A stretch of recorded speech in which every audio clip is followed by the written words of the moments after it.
Assalamualaikum warahmatullahi wabarakatuh. Izin memperkenalkan diri, nama saya Dwi Amalia dengan NPM 17170511079. Di sini saya ingin menjawab mengenai ujian akhir praktikum dari mata kuliah Temu Kembali Informasi. Untuk datanya, datasetnya saya download dalam website Machine Learning Repository, di mana data ini merupakan dataset dari RCF1 yang merupakan korpus yang sudah ready untuk digunakan dalam identifikasi eksperimen terhadap penulis. Untuk 50 penulisnya di sini mempunyai 2.500 teks, 50 per penulisnya.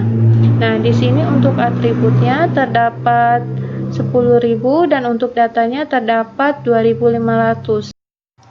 Setelah data sudah di-download tadi, kemudian kita mengimporting datanya dengan menggunakan library TM.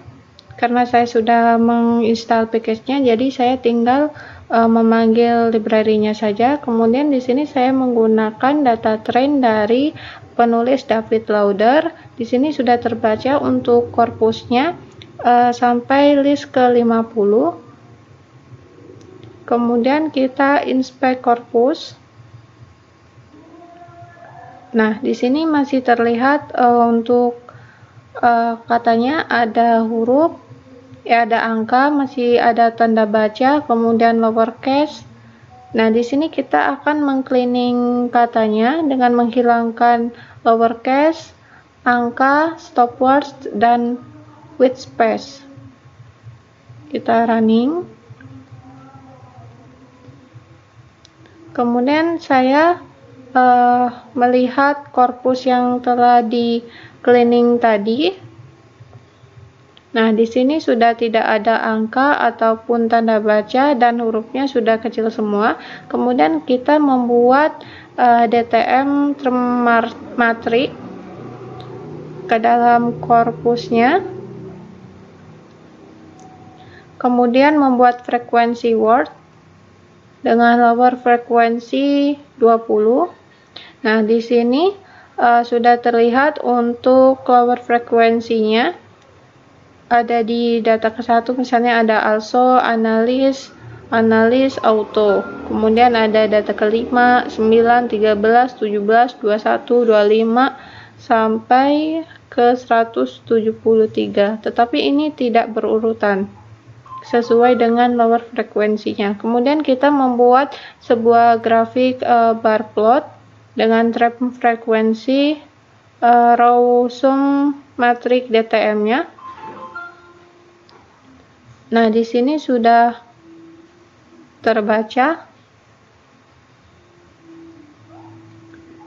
untuk term frekuensi, yaitu mendapat nilai 2496.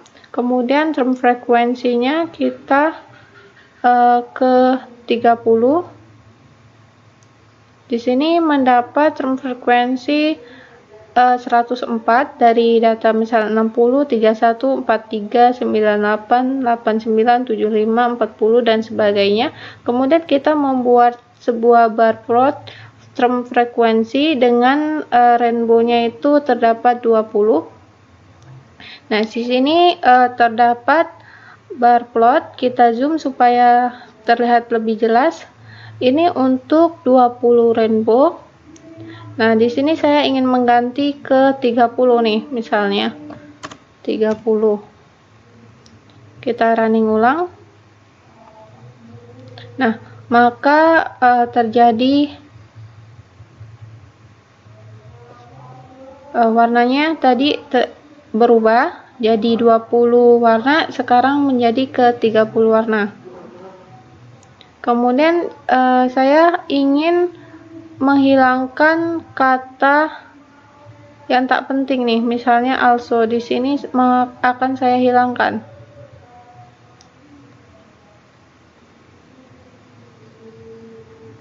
Kemudian kita bisa melihat korpusnya. Nah, untuk dokumen 50 Index corpus.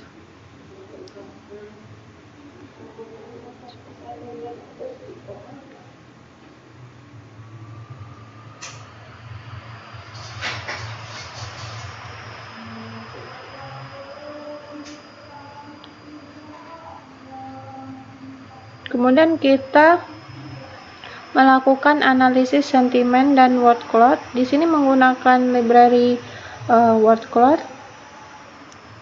Kemudian library ggplot2, FPC clustering, naive Bayes.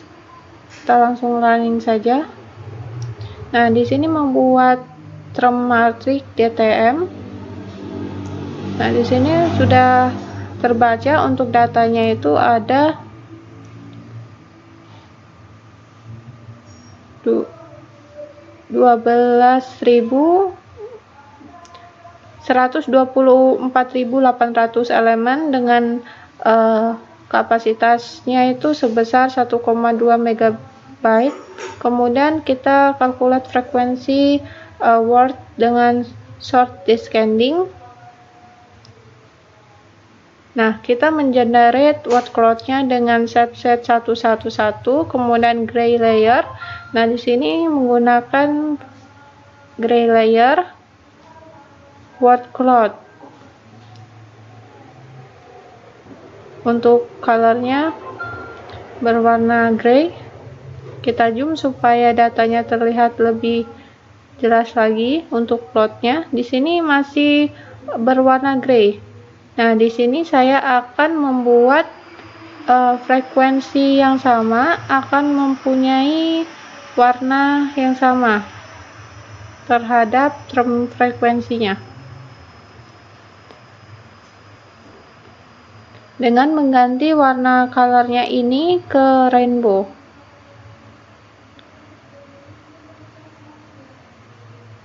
Nah, di sini sudah terganti untuk warnanya.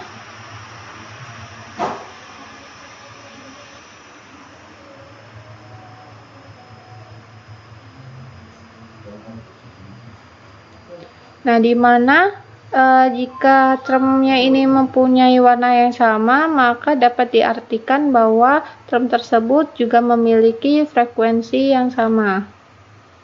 Kemudian kita membuat clustering secara partisional dan hierarkikal, menganalisis matrix distance data dengan data mining, membuat partisional dengan K-means, lakukan elbow graphic analysis, membuat grafik plotnya, kemudian hierarkikal K-tree dengan grafik dendrogram. Nah, yang pertama kita membuat distance data terlebih dahulu. Untuk distance datanya sudah terlihat, yaitu list ke-6. Kemudian kita membuat matriks T di sini dengan distance data yang tadi, kemudian membuat scale dan memprintnya. Nah, di sini sudah terlihat untuk termnya, distance data. Kemudian kita melakukan hierarchical clustering dengan metode word di sini. Nah, sudah terbaca untuk datanya itu list ke-7. Kemudian kita dapat memplotkan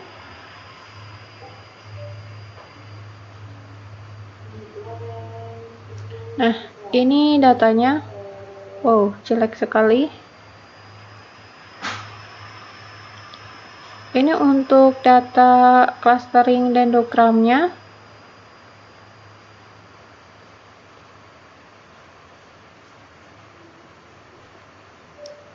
Kemudian kita bisa membagi clusteringnya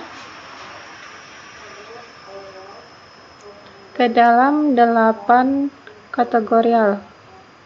Kita zoom. Nah, di sini sudah terbaca, tetapi data dendrogramnya masih jelek. Kemudian melakukan key-mean clustering dengan menggunakan set 111. Untuk K-nya ini 3. Kemudian membuat bar plot clusteringnya.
Nah, di sini untuk bar plot clustering sudah selesai. Untuk plotnya bisa kita zoom supaya bisa terbaca dengan lebih jelas lagi.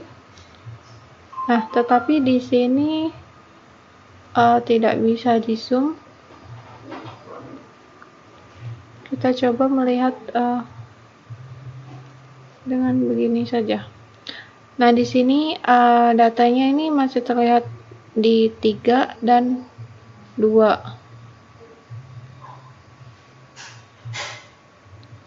Kemudian kita mengklasifikasi naive Bayes.